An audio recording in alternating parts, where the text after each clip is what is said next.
Welcome today in front of me Motorola Edge 30 Neo, and I'll show you how to install iPhone keyboard on this device.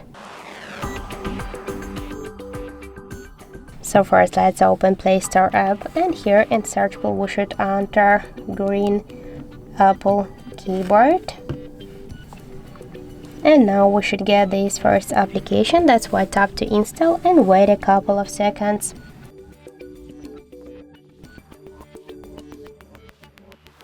Let's now just open the application and click here Enable in Settings. Now near green Apple keyboard we should click once on the switcher and tap twice to OK. Then just go back and click here Switch Input Methods. After that switch your currently keyboard to the green Apple keyboard. Now let's skip the videos.